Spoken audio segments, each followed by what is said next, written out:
Welcome to the Deep Dive, where we take a monumental stack of research and distill it down to the most surprising, essential, and sometimes, terrifying nuggets of knowledge. Glad to be here. Today, we are wading into waters that predate the dinosaurs. We're talking about crocodiles, but not just the oversized, scaly villains of B-movies, right? We're talking about one of the most, perfectly engineered apex predators evolution has ever produced. It's an extraordinary deep dive and a really necessary one, I think, because when most people hear crocodile, they picture a massive reptile, sure, but they often lump them in with alligators and caimans. Exactly. Just big lizard thing. Right. So our mission today is to sort of cut through that generalized view and focus intensely on the true crocodiles, the family Crocodilidae. Okay, so our goal is clear. We need to understand the nuances, what makes them distinct. We need to uncover the, frankly, shockingly advanced internal biology hiding beneath that ancient armor. It really is shocking. And figure out how their evolutionary blueprint has allowed them to survive, essentially unchanged, for 200 million years, while dominating ecosystems all over the globe. Precisely. So we're drawing a clear line in the sand right now. When biologists refer to the order Crocodilia, that's the big group, it includes all 28 living species alligators, caimans, gharials, and true crocodiles. Got it. The whole crocodilian gang. But our focus, strictly on the family Crocodilidae. And these Crocodilidae, they're large semi-aquatic carnivores. They dominate the tropics. We find them everywhere. Africa, Asia, Australia, the Americas. They are absolute masters of the tropics. And that leads us to a crucial initial distinction, something that really governs their distribution. Which is? True crocodiles are extremely sensitive to cold, unlike alligators, which, can handle cold snaps and even range into some temperate zones. Right, like in the southern U.S. Exactly. Crocodiles need consistent tropical heat.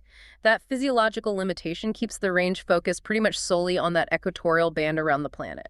Okay, let's unpack the word itself, because the etymology, well, it's fantastic. You hear crocodile, you think thick armor, immense power. You do. Yet, when we trace it back through time to its ancient Greek roots, the name is almost, insulting. It is surprisingly humble, isn't it? The word we use today, it came via Middle English transliteration, crocodilos, from a Greek word. Okay. And if you translate that original Greek term, it literally means stone's worm. Stone's worm. Seriously. That sounds like something you find hiding under a paving slab, not, a 20-foot river beast. I know. Why on earth would they call this formidable creature a stone's worm? Well, the prevailing theory is that it refers to how they look when they're basking, sunning themselves on the riverbanks. Okay. They're low-slung, maybe reminiscent of a massive segmented worm, just lying motionless amongst the rocks and stones. So a descriptive thing based on observation, not exactly reverence. Probably, yeah. Just what they thought. That makes sense. The word's journey is fascinating, too. I found it stunning that one of the earliest known mentions is in an ancient Greek source, Aesop's fable, The Fox and the Crocodile. That goes back to the 6th century BC. 6th century BC. That's how far back this creature captured the human imagination. It's incredible. Right. And its formal scientific recognition came later, of course. The Latin form crocodilus appeared in Pliny the Elder's huge encyclopedia, Naturalis Historia, back in the 1st century AD. So it's been part of our conceptual vocabulary for millennia. And it finally entered English when? Early 14th century. And not in a scientific text, interestingly, but in a piece of magical romance poetry, King Alisander, it referred to an Indian crocodile there. Huh. Poetry. Yeah. So it took centuries, but the stone's worm finally made it into our vocabulary, ready to take on, the weight of its current meaning. Moving from the word to the actual science, let's establish the family structure. We've defined Crocodilidae as our focus. The source is confirmed they were formally set up by George Cuvier in 1807. So what does the family tree look like inside that? Okay, so Crocodilidae sits within the superfamily Crocodiloidea and the order Crocodilia. Inside this true crocodile family, we have two main subfamilies. Two branches. Right. Well, the first and the largest is Crocodile. This contains the majority of the 13 or 14 living species, most notably the Crocodilus genus. These are the massive, aggressive species most people picture. The Nile croc, the salty. The big guys. And the second subfamily, often forgotten in the excitement over the giants. That would be Osteolaminae, a smaller but equally vital group. It contains the dwarf and the slender-snouted crocodiles like Osteolaemus and the cystops. Smaller niches, then. Generally, yeah. They tend to occupy different environments. The dwarf crocodiles, for instance, they often live in dense forest environments, sometimes even dwelling on the forest floor, hunting terrestrial animals. Really? On the Yeah. forest floor. Yeah, quite different from the massive river-dwelling ambush predators of the Crocodiliinae. It seems to be an evolutionary split based on, habitat and size constraints. Fascinating. Now, let's give the listener the quick field guide. If you're standing on a riverbank and you somehow have time to make a quick ID, which, let's be honest, you probably don't, how do you tell a croc from an alligator? Okay, this is critical knowledge, or at least interesting knowledge. The sources highlight 3 very reliable indicators. First, the snout shape. Right, the classic difference. Crocodiles generally have a narrower, longer, more V-shaped snout. It often tapers towards a point. While alligators. Alligators are built more for crushing power, so they have a broader, more robust U-shaped snout. And that snout shape connects directly to how they hunt, doesn't it? That V shape is better for gripping, maybe for the famed death roll. Absolutely. The narrower snout allows for, greater speed in the strike, a faster snap, and a better ability to anchor onto a wider range of prey types. But the most defining feature, I'd say, is the teeth. This is the teeth trick you can rely on, even if you're just looking at photos. Okay, let's break down the teeth trick step by step. How does it work? So when a crocodile closes its mouth, its upper and lower jaws are roughly the same width. Okay. This means the teeth interlock along the edge, sort of like zipper teeth.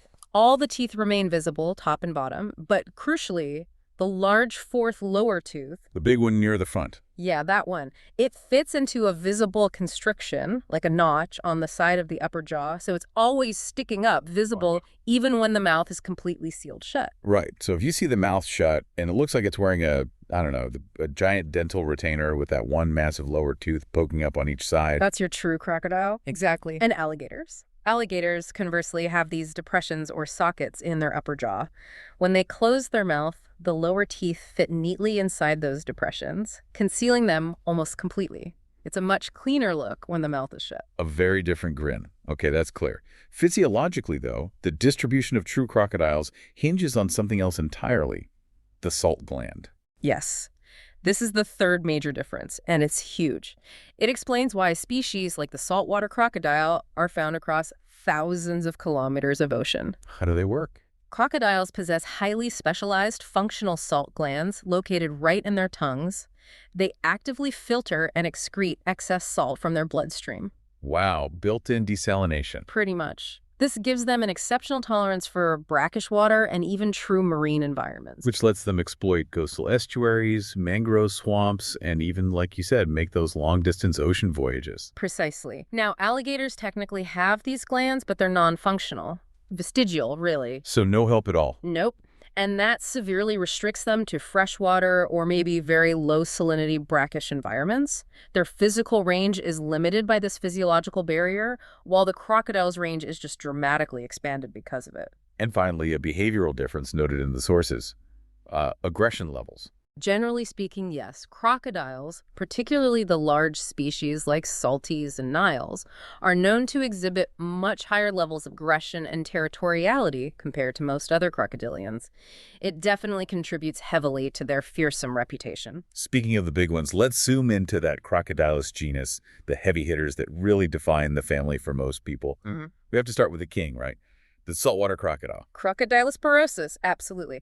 It holds the title, undisputed, of the largest living reptile. And we're talking massive. Oh, yeah. Animals routinely exceeding 6 meters, that's 20 feet, and often weighing over 1,000 kilograms, 2,200 pounds.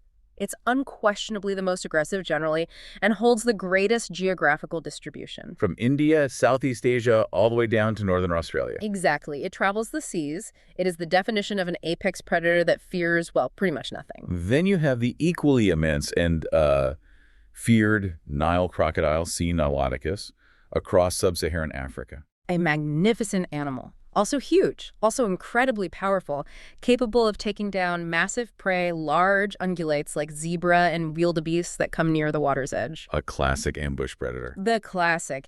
And I want to highlight a fascinating recent taxonomic adjustment here, mentioned in the sources. Genetic studies have confirmed that the population in West and Central Africa is actually a distinct, slightly smaller species. Oh, really? Not just a variation? Nope, it's a separate species. The West African crocodile, C. suchus, they used to be lumped in with the Nile crocs. This distinction is actually vital for understanding the true biodiversity and, crucially, for conservation efforts. Good point.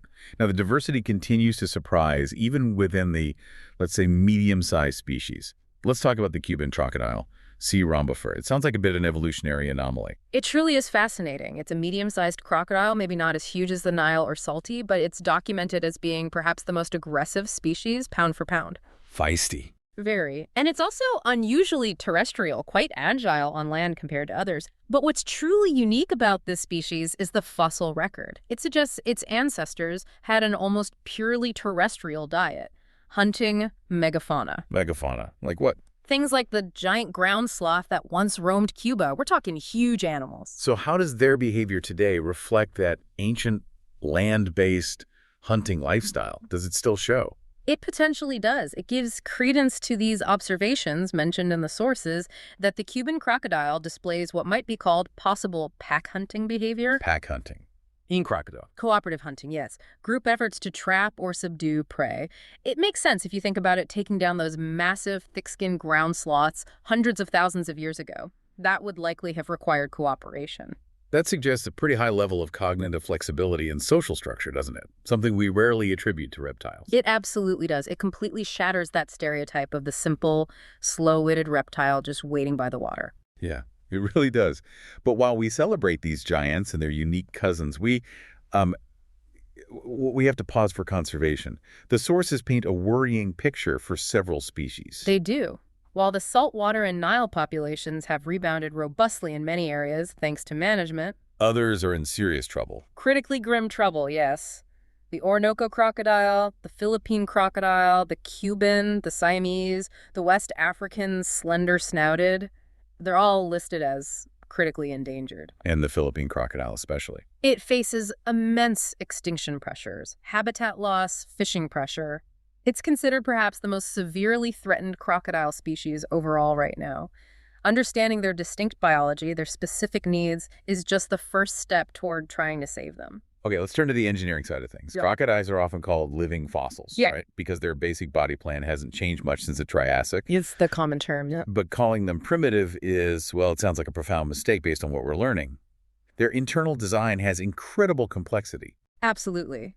They look ancient, but biologically they are highly advanced. Remember, crocodilians are members of the Archosauria lineage. Meaning they're more closely related to birds and dinosaurs than they are to most other animals we call reptiles, like turtles, snakes, or lizards. They represent a very successful, specialized branch of reptile evolution. And here is the absolute aha moment for many listeners, I think. Anyone still associating reptiles with a simple internal structure. The crocodile just flips that completely on its head. It's the ultimate contradiction, isn't it?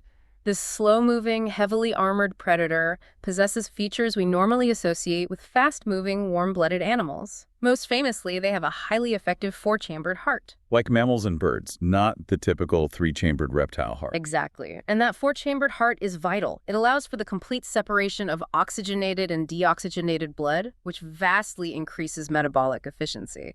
It's critical for high-endurance activities in mammals and birds. So why do they need it, being cold-blooded? But the crocodile's heart has this fascinating nuance. Unlike ours, it contains something called the foramen of Panizza. Okay, what's that? It's a highly specialized shunt, a connection, that can temporarily link the left and right aortas. Wait, so they can choose to mix oxygenated and deoxygenated blood after separating it. Why would they evolve a feature to potentially reduce their efficiency? Because they are master divers. Think about it. When they're submerged for long periods, the crocodile can use this shunt to bypass the lungs almost entirely. How does that help? It diverts deoxygenated blood away from the pulmonary circuit, which isn't getting oxygen anyway underwater. This unique control over their circulatory system is crucial for those prolonged dives, and as we'll discuss later, it plays a key role in boosting digestion too. Incredible. Okay, beyond the amazing heart, you also mentioned a level of neurological complexity, the cerebral cortex. Yes, they possess a true cerebral cortex. That's the wrinkled outer layer of the brain we associate with higher order functions, memory, learning, complex behavior in mammals. Crocodiles have that. They do. Now, their cortex is less convoluted, less folded than ours, but its presence, combined with a highly developed hippocampus, the memory center, it supports their documented abilities. Things like advanced spatial memory for homing, complex social hierarchies, and that cooperative hunting behavior we just mentioned. So the external look is ancient, but the internal operation, the heart, the brain, even the functional equivalent of a diaphragm helping lung movement, it's all highly specialized and advanced. It's an advanced internal machine hidden under this incredibly robust shell. And speaking of the shell, let's look at their external armor, those dorsal surfaces, covered in large, rugged, bony plates. The osteoderms, they seem like just pure protective armor, right? Far from it. I mean, yes, they are formidable defense, but they are also highly vascularized. Meaning lots of blood vessels. Exactly, which aids significantly in thermoregulation. They absorb heat through them when basking, which is crucial since crocodiles don't have sweat glands. But here's the deeper biological function the sources point out. The osteoderms act as a dynamic calcium reservoir. A calcium reservoir in their skin armor.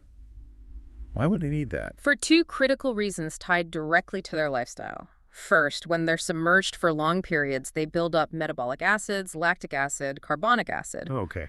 They can draw calcium from the osteoderms to act as a buffer, neutralizing these acids. This helps them sustain those prolonged periods underwater without breathing. Wow. And the second reason? Egg production. Females draw heavily on this stored calcium during egg-laying season for robust eggshell formation. It's a stunning example of multi-purpose bioengineering, skin armor that's also a heater, and a calcium bank. That connection between the skin armor and their internal chemistry is amazing. Let's cover a few other surprising physical traits. We mentioned they lack sweat glands, so they regulate heat by opening their mouths. That's right. They perform what looks like panting or maybe just sleeping with their jaws wide open. It's called mouth gaping. It allows evaporative cooling from the blood flow in the mouth. It's an essential behavior for managing heat stress in the tropics. And the fact that they can't stick out their tongue always surprises people. Why is that? It's due to a strong membrane that essentially fixes their tongue to the floor of their mouth. But this isn't just a random quirk, it's directly related to their predatory success. How so? Because this fixed tongue forms part of the crucial palatal flap mechanism. Right. Let's quickly review that palatal flap, that rigid tissue barrier at the back of the throat. It provides complete biological waterproofing for the airway. When they grab prey underwater, the flap blocks the throat entrance. This lets them open their mouths wide, hold a struggling animal without flooding their lungs. And the air passage. It connects the nostrils, which close tightly when submerged, directly to the glottis, bypassing the mouth completely. It's a perfect seal. Ingenious design for an aquatic ambush predator. Finally, we have to touch on that strange terrestrial behavior noted in the sources, the tree-climbing crocodiles. It's highly counterintuitive, isn't it? But documentation confirms it. 4 species of freshwater crocodiles, usually the smaller ones, admittedly will actually climb trees or low branches to bask. Why would they do that? Especially in areas where maybe there isn't enough flat, sunny shoreline available, or where dense vegetation forces them upward to get sun exposure. They're not typically found, way up high in the canopy. Not exactly monkeys. No. But they are certainly capable of moving vertically, proving they are far more agile and adaptable than their massive bodies might suggest. And just to ground us in reality again, let's remember the size extremes. We mentioned Lolong, the huge saltwater croc caught in the Philippines, over 6 meters long. An absolute monster. Contrast that immense power with the dwarf crocodile, Osteolaemus, which maxes out at barely 1.9 meters, maybe 6 feet. The range is astounding. But every single species, regardless of size, relies on the same suite of hyper-specialized senses to remain an apex predator in its environment. Okay, now we move into the mechanics of the ambush hunt. This is where the crocodile's ancient design truly shines. It requires these acute senses, perfectly designed for a life lived mostly below the surface. They are perfectly configured for that low-profile hunting style. Their famous arrangement, eyes, ears, and nostrils, all positioned right on the very top of the head. The periscope look. Exactly. It allows them to lie almost completely submerged, nearly invisible to prey at the water's edge. And since they are primarily nocturnal hunters, They need good night vision. exceptional night vision, their eyes are packed with both cones and numerous rods, which strongly suggests they can see color, even in extremely low light conditions. And the classic third eyelid is essential for seeing underwater, isn't it? Yes, the nictitating membrane. It's a translucent sheet they can rapidly draw across the eye. It gives protection while still allowing the animal enough vision to track prey movements underwater. Very useful. What about smell? How do they detect scents when they're spending so much time underwater? Well, olfaction is definitely well developed for detecting prey, or maybe more importantly, carrion, when they are above water. Yeah. And they significantly enhance their ability to detect subtle airborne smells through a unique behavior called giller pumping. Giller pumping. Explain that one. It's this rhythmic sort of throat pumping movement you can sometimes see. It actively forces air over their internal olfactory receptors. It's like they're actively sniffing the air much more vigorously than we can imagine. Concentrating the sense. Kind of, yeah. However, once they submerge and the nostrils close, active olfaction is essentially shut down. At that point, underwater, they rely much more on taste, gustatory input, and tactile input, which brings us to their absolute superpower sense. The superpower being the domed pressure receptors, or DPRs. Yeah. Okay, this is where the crocodile becomes something almost otherworldly. It really is the ultimate sensory hack. DPRs are these small pigmented nodules. They look like tiny black pits visible on the skin, especially prominent on the jaws. What are they? They are the crocodilian equivalent of the lateral line system you find in fish. They are exquisitely sensitive touch receptors. They respond to the slightest disturbance in the water. And we're talking incredibly slight, right? Detecting the ripple from a single raindrop, or the tiny pressure change caused by an animal drinking from the bank yards away. Exactly that level of sensitivity. They are absolutely crucial for hunting in zero visibility, like in murky water or complete darkness. But here is the vital distinction for our deep dive today. Alligators and caimans, they only have these DPRs clustered on their jaws. Okay, only on the head. And the true crocodile. True crocodiles have DPRs on almost every single scale all over their bodies. They have postcranial DPRs. Wow. They possess a whole body sensory field. The entire skin surface effectively becomes this massive, hydrodynamically tuned sensor array. That changes everything. Why would they evolve full-body sensitivity when the alligator seemed to do just fine with only jaw sensors? What's the advantage? Well, this whole body coverage seems strongly linked to their high tolerance for salt water, which we talked about earlier with the salt glands. How are they linked? The sources propose that when a crocodile moves between freshwater and saltwater, these postcranial receptors, the ones all over the body, can actually detect the change in osmotic pressure, the difference in salinity. So they could feel the saltiness of the water with their skin? Essentially, yes. Yeah. They seem to co-opt their sense of touch to effectively taste the surrounding water. This allows them to discriminate salinities and navigate complex estuarine environments or even long ocean journeys, perhaps without relying solely on internal physiological checks. So they're using their skin receptors to navigate between marine and fresh water.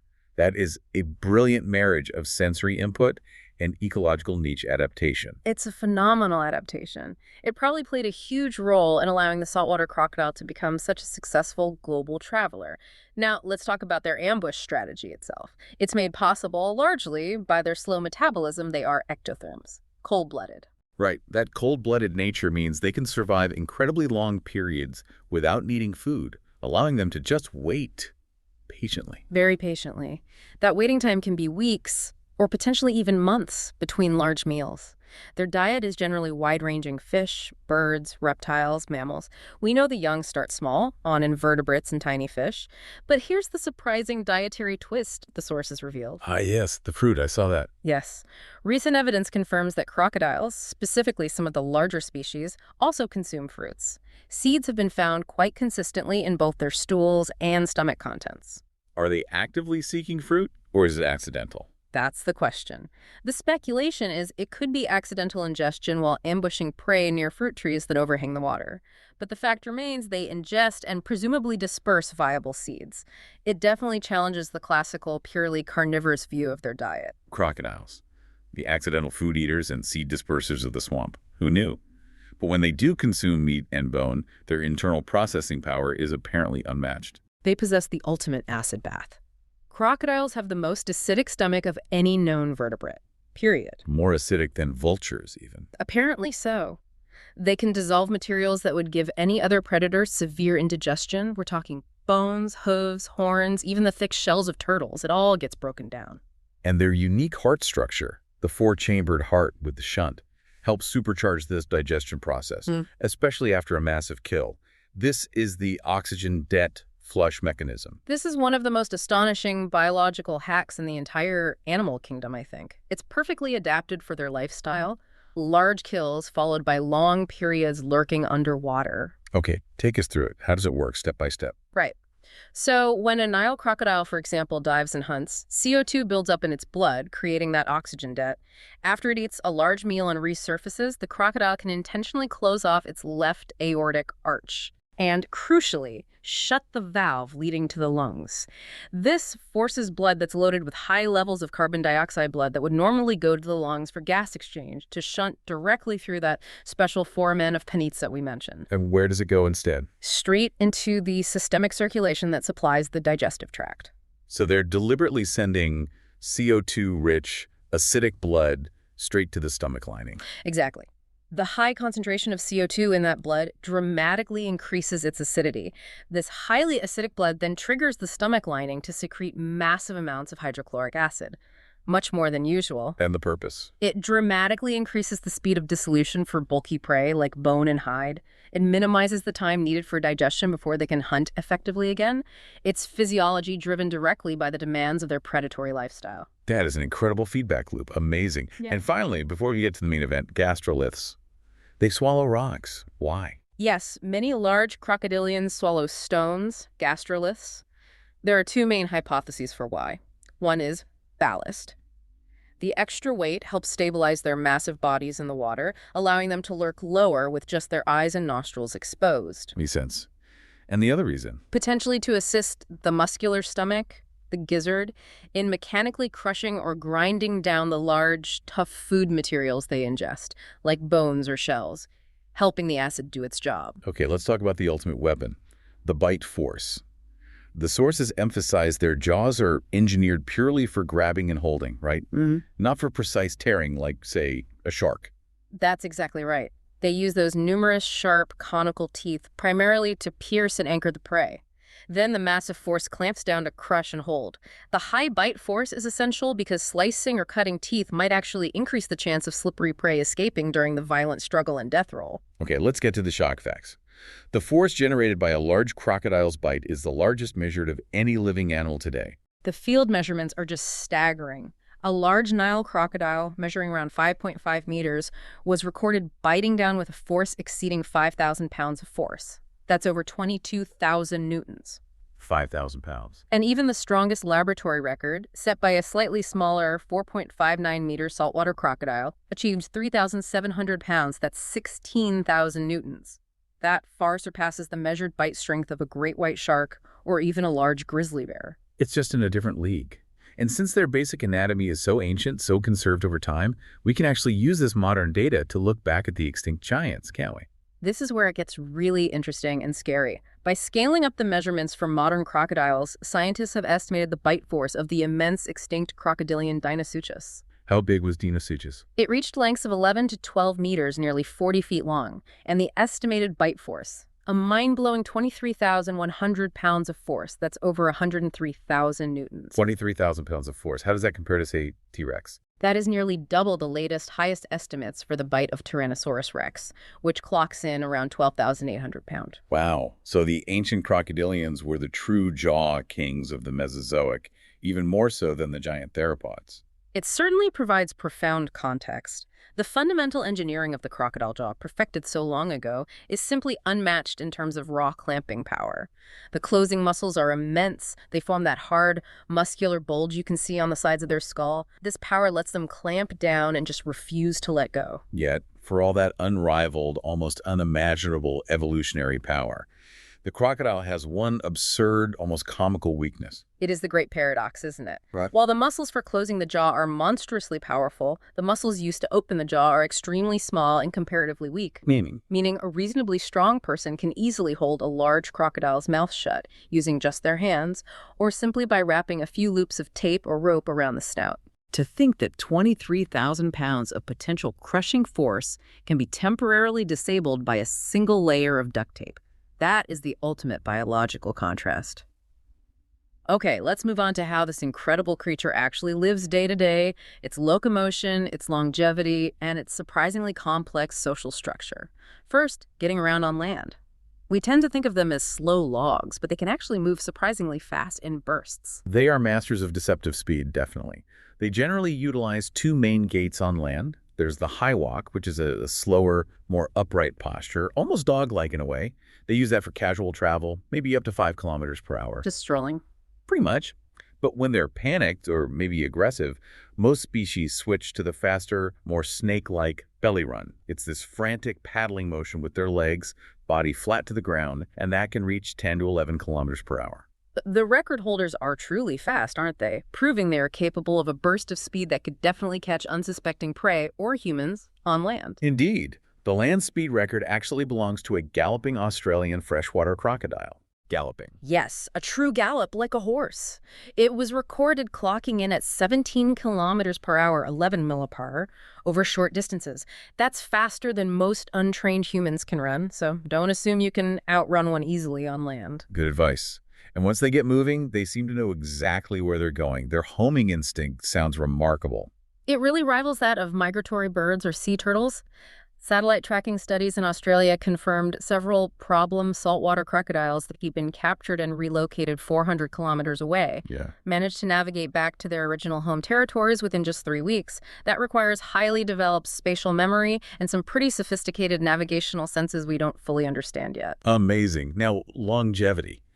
How long does a perfectly engineered, cold-blooded machine like this actually live? Well, age estimation is notoriously difficult in wild crocs. Scientists usually have to count the lamellar growth rings found in their bones or teeth. These rings seem to correspond to the seasonal changes, like between dry and wet periods. Like tree rings. Exactly like tree rings. Based on these estimates, it seems most species live at least 30 to 40 years, with the larger species like salties and Niles averaging more like 60 to 70 years in the wild. The saltwater crocodile specifically is generally estimated to live around 70 years. But the captive records, they suggest they can push way, way past the century mark, right? Good. Putting them among the longest-lived vertebrates on the planet. They absolutely can under the right conditions. The sources cite several incredible examples. There was Kolya, a male Siamese crocodile in a Russian zoo, who was estimated to have lived to between 110 and 115 years old. He was reportedly fully grown way back in 1913 and died in 1995. Wow. And then in Australia, there was Mr. Freshy, an Australian freshwater crocodile rescued with gunshot wounds who lived at the Australia Zoo. He was estimated by experts, including Steve Irwin, to have lived somewhere between 120 and 140 years before his death in 2010.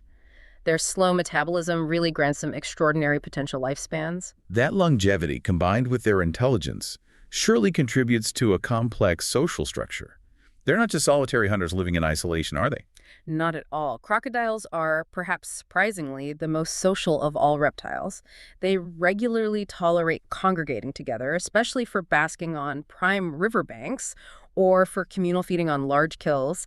And these congregations aren't random mobs. They're governed by a distinct, often quite strict, social hierarchy. What does that hierarchy typically look like? How is it determined?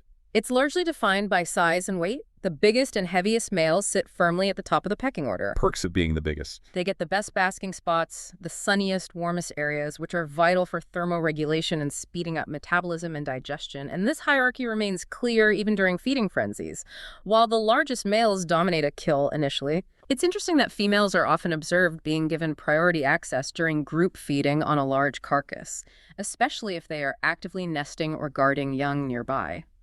The Nile crocodile is a classic example where this sort of structured feeding behavior has been well documented. Though it's worth noting, saltwater crocodiles tend to be much more territorial and less tolerant, especially the males. And this social structure, these interactions, they must be supported by communication. You mentioned vocalizations. They are the most vocal reptiles, period, far more communicative than snakes or lizards. They communicate using a repertoire of over 20 different messages, ranging from simple hisses and growls of aggression or warning to very specific chirps and bellows with clear social meanings. Okay, tell us about the male bellowing, the one you supposedly can feel rather than just hear. Ah, yes. The male bellowing, especially during breeding season, is truly remarkable. They produce an extremely low-frequency infrasonic signal, typically around 10 hertz. Infrasonic. Below human hearing. Often, yes, or right at the lower threshold. This deep sound vibrates the water surface. You can often see the water dancing on their backs, and it vibrates the surrounding ground. So another crocodile, or even a person nearby, doesn't just hear the sound. They feel these powerful vibrations traveling through the water and earth. And the purpose. It travels vast distances underwater and serves to advertise the presence, size, and dominance of the male, attracting females and warning off potential rivals. It's a primal rumble used for long-distance communication. And that communication starts incredibly early, doesn't it? Even before they hatch. It does. The hatchlings, while still inside the egg, make a specific chirp or peeping noise. This isn't just random noise. It's a coordinated signal. Signal to mom. Exactly. It alerts the female that they are ready to emerge and that she needs to begin carefully excavating the nest mound, which might be made of soil or vegetation. That leads us perfectly into their phenomenal reproduction and specifically the level of parental nurturing, which is quite high for reptiles. It really is. Courtship itself is complex, involving long rituals, snot rubbing, bubble blowing, submissive displays, always culminating with mating in the water. But the most important biological detail here, ecologically, is the temperature-dependent sex determination, or TSD. Right. This means they completely lack sex chromosomes. Unlike us, it's the environment, specifically the nest temperature, that determines whether an embryo develops as male or female. Precisely. The ambient temperature during a critical window of incubation dictates the enzymatic activity within the developing egg. For most true crocodile species, temperatures at or below about 30 degrees Celsius, 86 F, result in mostly females hatching. And for males? The critical window for generating mostly males is usually very narrow, typically between 32 and 33 degrees Celsius, around 90 F. That's a tight range. And what if the temperature climbs even higher, say above 33 Celsius? Interestingly, you might actually see a return to producing mostly females again. These are sometimes referred to as high-temperature females. What does this TSD mechanism mean in the bigger picture? It means that climate change, or even just significant shifts in local weather patterns during nesting seasons, could be a profound and immediate threat to the long-term viability of crocodile populations. It could potentially skew the sex ratio dramatically, leading to too many males or too many females for successful breeding down the line. A very direct environmental impact. And once those hatchlings finally emerge, the parental care is exceptionally strong for a reptile, isn't it? It is. The female is typically highly protective. After hearing the young calling from the nest, she uses her snout and sometimes feet to gently excubate them. And then comes the really amazing part. Carrying them. Yes. She carefully picks up the hatchlings, which are collectively called a pod or creche, and transports them gently in her massive jaws down to the safety of the water. It looks terrifying, but it's gentle. Extremely gentle. And she doesn't just dump them and leave. She will often actively protect this pod, sometimes for over a year, aggressively defending them from predators like birds, large fish, or even other crocodiles. The sources even note observations where fathers may take on the role of guarding the creche if the mother is killed or otherwise unavailable. That level of social engagement, complex communication, and dedicated parental investment, it all strongly suggests that advanced cognitive ability we touched on earlier, doesn't it? It absolutely confirms it. Their complex behavior isn't just instinct, it's supported by that cerebral cortex we discussed. Crocodiles demonstrate clear advanced cognitive abilities, most notably perhaps cooperative hunting. We mentioned the Cuban crocodiles potentially pack hunting. What are some other specific examples of this cooperation seen in other species? Well, they have been observed coordinating attacks in various ways. For example, multiple crocodiles swimming in formation to create a barrier, effectively herding schools of fish into shallow water where they can be easily caught. Very. Or when tackling large mammals at the water's edge, one crocodile might grab the prey, maybe by the leg or snout, essentially anchoring it and distracting it, while others approach strategically from different angles to help subdue and dismember the kill. They aren't just acting as individuals in a feeding frenzy, there's coordination. Yeah, they're strategic, not just reactive, hunters. And the most tantalizing evidence of all, hinting at even higher cognition, potential tool use. This is still largely observational and debated by some, but it's fascinating nonetheless. There are documented observations, particularly in mugger crocodiles in India, of them using twigs or small sticks as bait. How does that work?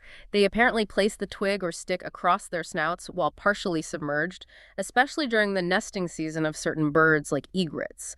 The idea is that birds looking for nesting materials might be lured into approaching the floating twig. Right into striking range. Exactly. At which point the crocodile strikes. If this is conclusively proven to be deliberate, intentional baiting using an external object strategically to manipulate prey behavior, it would elevate crocodiles into a very elite class of intelligent tool-using animals. Still needs more rigorous study, but the possibility is intriguing.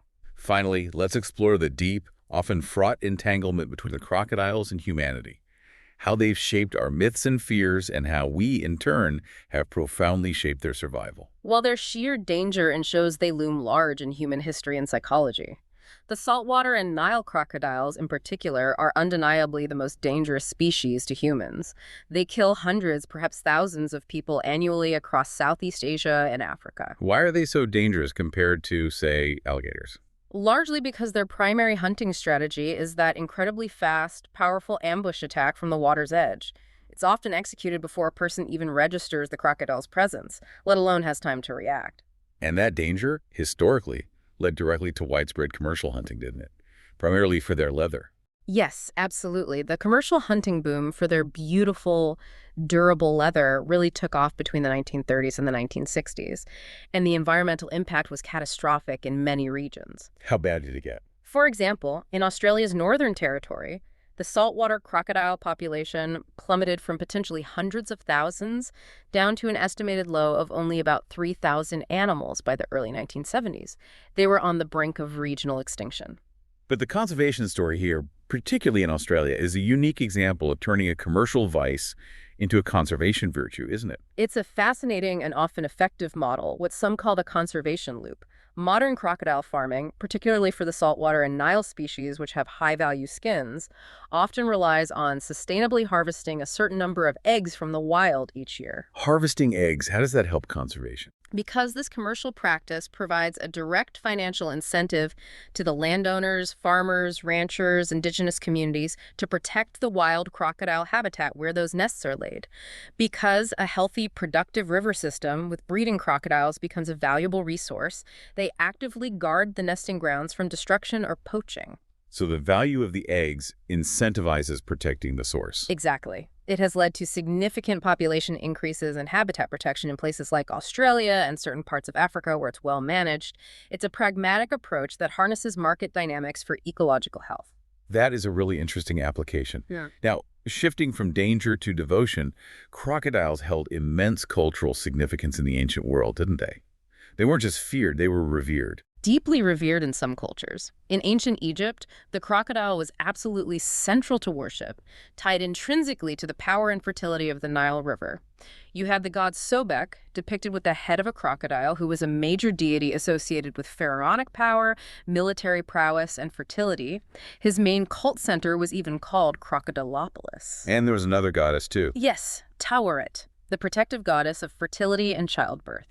She was often depicted as a composite figure, frequently shown with the back and tail of a crocodile, symbolizing the fierce protective power of the beast, especially for mothers and children. And the powerful imagery continued in other cultures, too, like in Hinduism with the Makara. Yes, the Makara. It's a mythical creature, often depicted as part crocodile, part elephant, or other animals. It appears frequently as the vahana, or vehicle, for important deities like Varuna, the god of the oceans, and the river goddesses Ganga and Yamuna. It symbolizes the power inherent in water, the confluence of two worlds, land and water, and often represents profound wisdom and spiritual strength. Now, a much more common myth, or rather misconception, defines a key idiom in our language today: crocodile tears. Yes. The term, which refers to insincere emotion, false sympathy, or hypocrisy, stems directly from an ancient anecdote. It was spread widely by travelers' tales, especially around the 14th century. And the anecdote was? It claims that crocodiles wept fake tears, either to lure their unsuspecting prey closer, or perhaps to mourn hypocritically over the victims they were eating. It became a perfect metaphor for deceit and insincerity. But what's the scientific reality? Do crocodiles actually cry? Well, crocodiles do generate tears from lacrimal glands, just like we do, but it has nothing to do with emotion. It's a physiological necessity, most likely to lubricate the eyes, perhaps clear out excess salts from those salt glands we discussed, or just flush irritants from the eye, especially when they're out of the water for long periods. They are definitely not crying emotionally over their dinner. Good to know. Beyond mythology, they actually show up surprisingly often in everyday language and even commerce, don't they? They do. Politically, the crocodile symbol swings both ways. It can be invoked positively sometimes to symbolize a strong, strategic, patient, and enduring leader. But maybe more often it's used negatively as a metaphor for deep-seated political corruption, greed, or predatory financial behavior lurking dangers in the swamp. And my personal favorite from the UK, the school children. That's right. In the UK, a common, somewhat humorous term for a row of school children walking in pairs, often seen holding hands while being led by a teacher on an outing, is known as a crocodile. Just shuffling along. Exactly. And of course, their image features prominently and globally in commerce. Most famously, perhaps, the stylized crocodile logo of the French clothing company Lacoste. Okay. And maybe ironically, given their ancient lineage, the logo inspiration for the very modern synthetic footwear company Crocs. Well, that brings us to the end of our deep dive into the family Crocodilidae. Hopefully you listening now have a much more profound understanding of what makes this creature one of evolution's greatest and certainly most enduring success stories. We've really seen the incredible engineering involved, haven't we? That unique cardiovascular shunt, the surprisingly complex brain with its cortex, the hyper-precise whole-body sensory array of the DPRs, and, of course, a bite force that makes most other modern predators look genuinely feeble by comparison. Yeah, feeble is the word. They are truly a creature of incredible nuance and absolutely devastating power. They are living fossils, yes, but they employ cognitive tools, complex social structures, and ingenious physiological solutions that, frankly, we're only just beginning to truly appreciate and understand. They are far, far more than just stones worms. So our provocative thought for you to chew on until our next deep dive is this. Given that their fundamental anatomy has barely changed in maybe 200 million years, weathering mass extinctions that wiped out the dinosaurs, and knowing that we use the bite force data of the modern crocodile to estimate the power of the mighty T-Rex, what does this incredible persistence tell you about the enduring perfection of the crocodile's basic design? Was the crocodile's form perfected so incredibly long ago that no significant evolutionary changes have really been necessary since? Even in the face of colossal environmental shifts and, more recently, modern human threats, that's something to think about. That is a deep thought indeed. A truly perfected predator. Join us next time for another deep dive.